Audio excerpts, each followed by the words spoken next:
Stewardship at of Nilagang City Hall.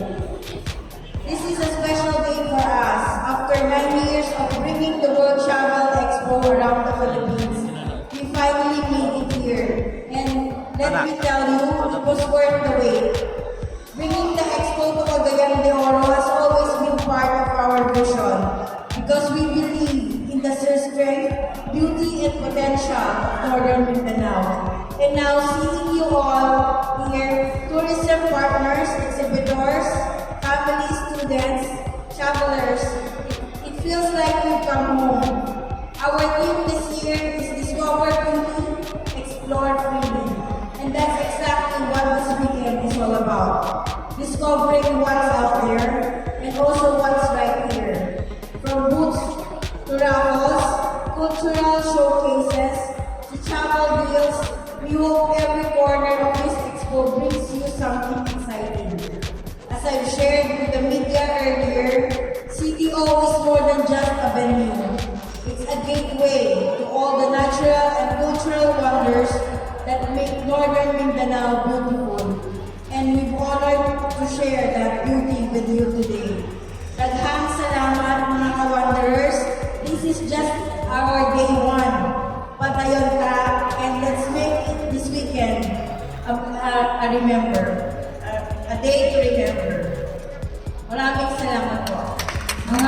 It is with great honor and respect to speak on behalf of our Governor Juliet Oy as we gather the Travel Expo, which is one of the special events that unites leaders who share belief and believe that tourism is not just a journey, but a bridge between cultures, economies, provinces, cities, to communities.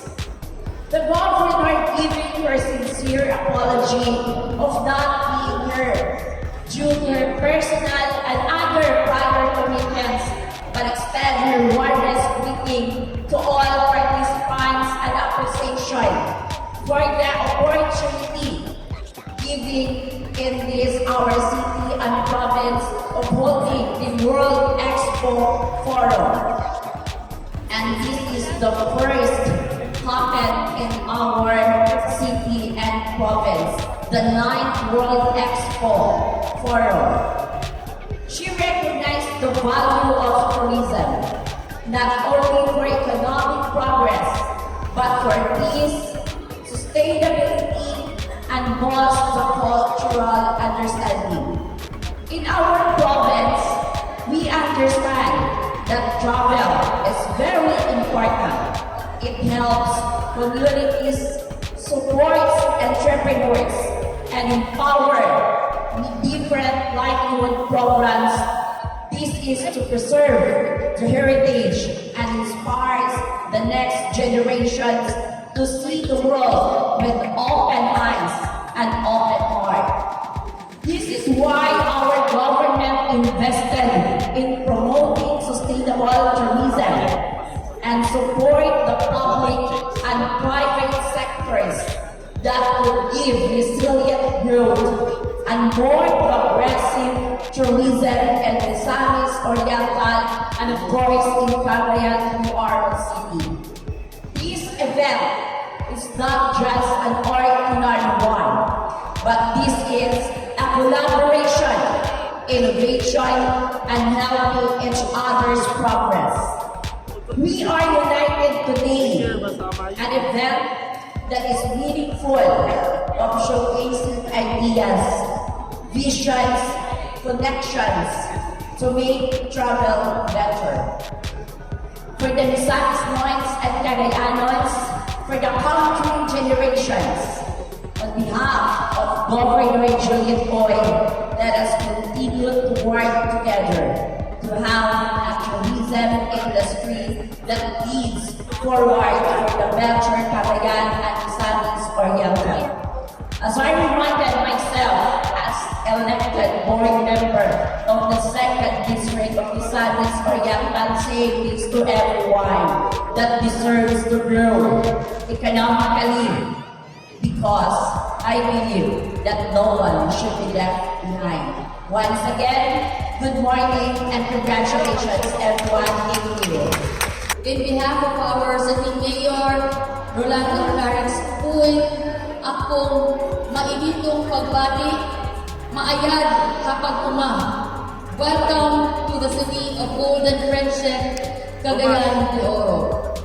It is an honor to stand before you today at the first time in Northern Mindanao, the World Travel Expo, an event that brings together the very heart of global tourism, innovation, culture, partnerships, and above all, people. As a representative of the local government, I stand in full support of this vibrant industry, not only for its contribution to the economy, but for the way it uplifts communities, preserves heritage, and promotes unity in diversity. Tourism is more than just numbers and arrivals.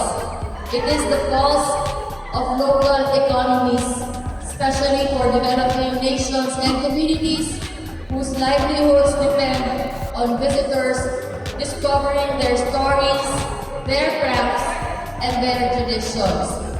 Here at the World Travel Expo, we celebrate the strength and resilience of this sector. We celebrate how we have adapted in the face of global challenges and how we now move forward with a renewed commitment to sustainable and inclusive tourism. To our guests, we say the world is open again, and so are our doors, our smiles, and our stories.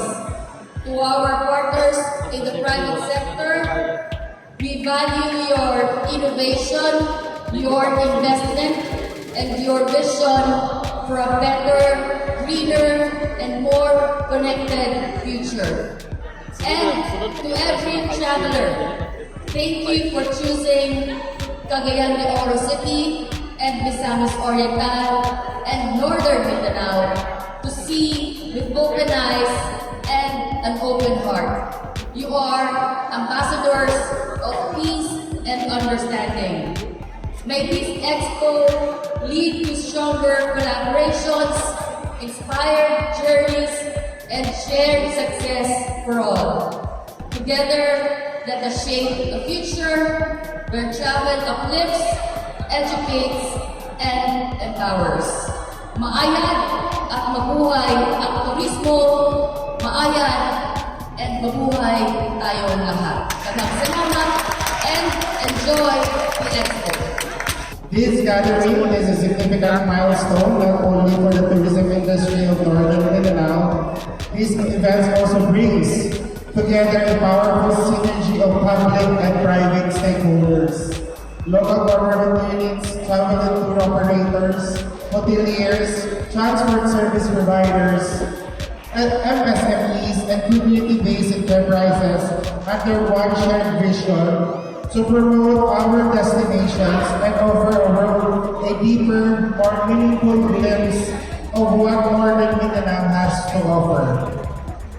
True to the spirit of our regional brand, Limitless Adventure, this expo celebrates the boundless experiences that awaits travelers in our region, from the panoramic landscape and cool mountain trails of Bukidnon to the pristine dive sites of Misamis Oriental, from the springs and volcanic island of Camiguin to the cultural charm and heritage sites of Misamis Occidental, and from the emerging eco destination or eco-tourism destination of Lanao del Norte to the bright and vibrant festivals, culinary treasures across the region. Northern Mindanao region is an endless discovery. Our Limitless Adventure brand is more than a tagline. It is an invitation to go beyond the usual, to seek the stories behind our destinations, to immerse in our tradition, and to connect with our people. It is a commitment to positioning Region 10 as a top-of-the-mind destination for a nature-based tourism, culture and heritage experiences, and culinary exploration and adventure travel. The World Travel Expo serves as a crucial role in advancing this vision. It provides a platform where our local destination can be seen, heard, and celebrated, not just by those within our industry, but by the public who yearn for genuine, authentic, and transformative travel experience. It opened doors for partnership and market linkages, showcase new products and innovations, and creates awareness and importance of sustainable tourism development.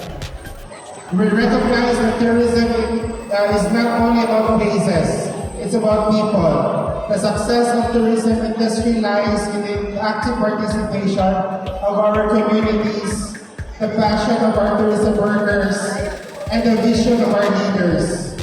With initiatives like this Expo, we are also empowering our local enterprises to grow, to compete, and to thrive in an ever-evolving global tourism landscape. Let this event be a springboard for new possibilities.